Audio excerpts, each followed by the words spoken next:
That first example was so fun. I'm sure you're dying to do more. Let's solve more differential equations. I have a new one. dy dx is negative 2x divided by y. I'm supposed to solve this differential equation. That means I'm going to find the y function for which that statement is true and for which it is also true that f of 1 equals negative 1.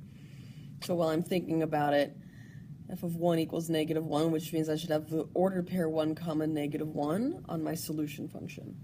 So I'm going to start by, you could do this part in your head, I'm going to speak it out loud. I'm going to multiply both sides by dx and then multiply both sides by y. That's going to get me y dy on one side and negative 2x dx on the other side. My next step is to integrate both sides. Before I done that, I should have made it very, very clear. Am I 100% certain that everything with a y is on the left and everything with an x is on the right? And I was, so I integrated. So I'm going to carry on now. What is the antiderivative of y with respect to y? That's y squared over 2. The antiderivative of negative 2x with respect to x is negative x squared plus a constant. I could have put a plus c on the left side and the right side, but really what I've done is I've just combined that into one big constant, which I decided to put over on the right side of my equation. This is pretty good. This is maybe a touch less complicated than you're likely to see on the actual AP test. They could do this as a multiple choice question. It's a little less complicated than you might see on the free response section. Remember that I have separated my variables, that was worth 1 point. I've found my antiderivatives, that was worth 1 point. If it had been more complicated, maybe 2. And I've remembered my constant of integration, that's the plus c. All you have to do is remember to put that in, and that's worth a point. So I have 2 things left to do. One is I have to figure out what c equals, because I can't leave this plus c in my final answer. I'm going to have to isolate the y. They are both important steps, but you could feel free to do them in either order. I have lots of room here, so just for discussion, I'm going to show you what I personally typically do, which is I got this far. I'm going to take a little detour. I'm going to come over here. I'm going to write that same equation, but everywhere I have a y, I'm going to replace it with negative 1. So it's going to be negative 1 squared over 2 equals the opposite of x squared plus c. It tells me that 1/2 equals negative 1 plus c. And I'm going to add 1 to both sides and get 3/2 equals c. Then I jump back to where I was. So really what I have is my solving for y sort of goes down one, in one up and down column, and it's isolating c and plugging back in what I found for c. Sort of is a little detour on the side. So my new equation, I know I'm going to have y squared over 2 equals negative x squared plus 3/2. Only thing left to do is to isolate y. I'm going to multiply both sides of this equation by 2. I get y squared equals negative 2x squared plus 3. And I'm super close. I know how to solve equations that contain I know how to solve for a variable that's being squared. I'm going to have to take the square root of both sides. I want y by itself, but y is being squared. Do not fail to notice. I'm serious. When you take the square root of both sides of an equation, the side that doesn't have the variable you were trying to isolate gets a plus or minus. That's going to be critical here. Let's get the rest of this out of the way. So I'm pretty close here. Notice that I'm supposed to give a function y as my solution. And right now I do not have a function, because if I have that plus or minus sign in my work, for every x I plug in, I'm going to get 2 different y's. That's not a function.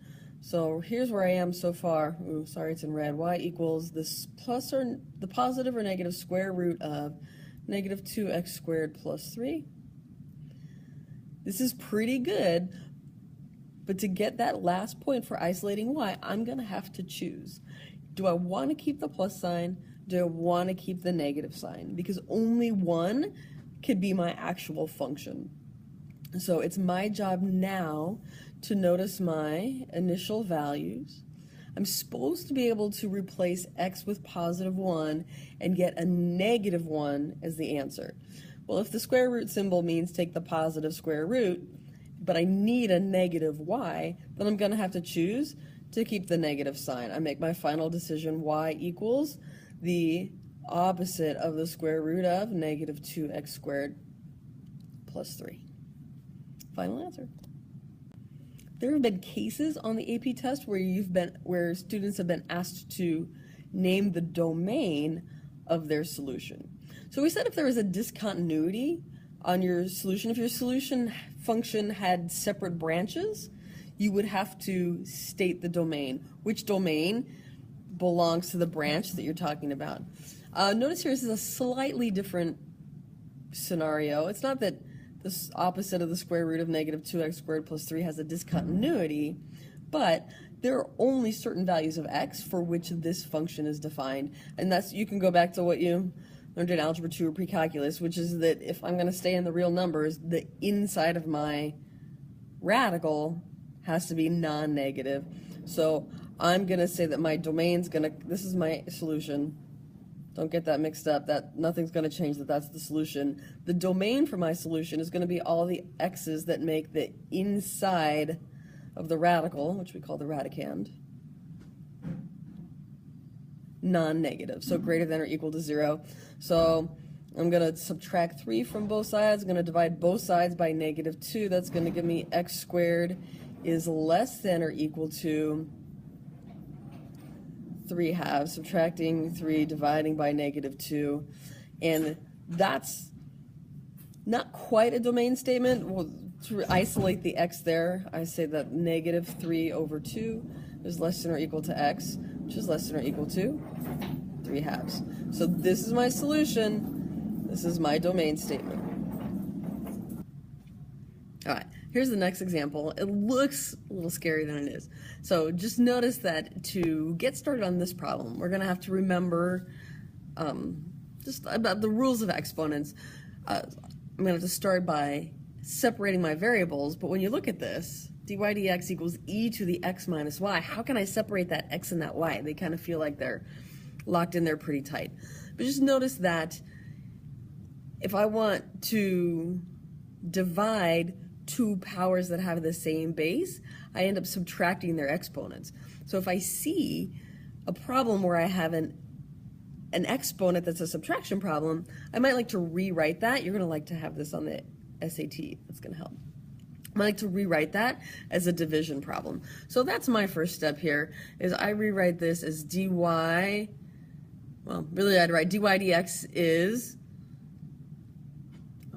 that was me just moving the dx. Here's what's really helpful, is to think of that e to the x minus y. That's the same as e to the x divided by e to the y.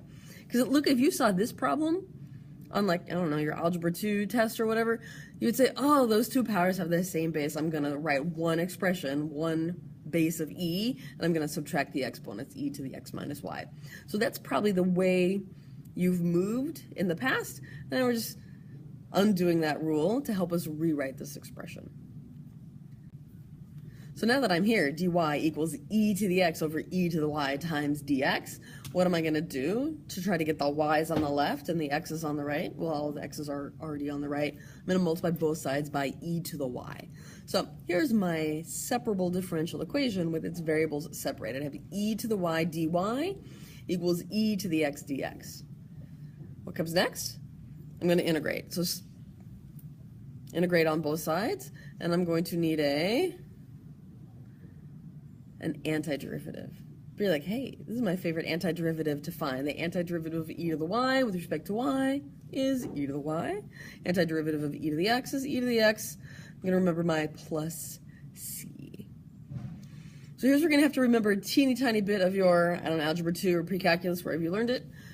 We have two things to do. We're going to have to figure out what c is. We're going to have to isolate y. So typically, I have been finding c first and then isolating y. We'll keep with that plan right here. All right, I have since moved my original problem, but remember I knew that an ordered pair on my original function was supposed to be when x is 0, y is 2. So here is where I was. I'm going to come to the side. I came all the way over the side so you can still see my face. And I'm going to write that equation, but I'm going to replace the x with the x value I have and the y with the y value I have to figure out what my c is going to be. So I've replaced my y with 2 and my x with 1, x with 0. But e to the 0 is 1. So I'm pretty close here, but I want to isolate my c. I'm going to subtract 1 from both sides. And I get my c is going to equal e squared minus 1. Now I'm going to take this back here and start where I left off, but instead of e to the x plus c, I'm going to write e to the x plus e squared minus 1. All right, so that's where I am. I only have one step left, which is, this is a really great answer. It has the correct ordered pair in it. I have no more derivative in my differential equation, but it is my responsibility to isolate y. I've been asked to report the original function y that had the derivative that was given in the original differential equation. So what undoes an exponent, because that's what I have e to the y, but I'm trying to get y by itself, so I have to like grab y down out of being an exponent. And the thing that can solve equations where the variable's in the exponent is a logarithm. So what I'm going to do is I'm going to take the natural log of both sides of this equation. So the natural log of e to the y. The natural log of the whole left-hand side is going to equal the natural log of the whole right-hand side. Over here on the left-hand side, we have the natural log of e to the y. That natural logging and the eing cancel each other out, and I'm going to get just plain old y equals the natural log of e to the x plus e squared, take away 1. Final answer. We said we were going to check, so it should still be true that the ordered pair 0, 2 is on my function. So let's just convince ourselves that that is the case. If I said I want y to be 2, this is going to be the natural log of, oops, I wrote limit. The natural log of e to the 0 plus e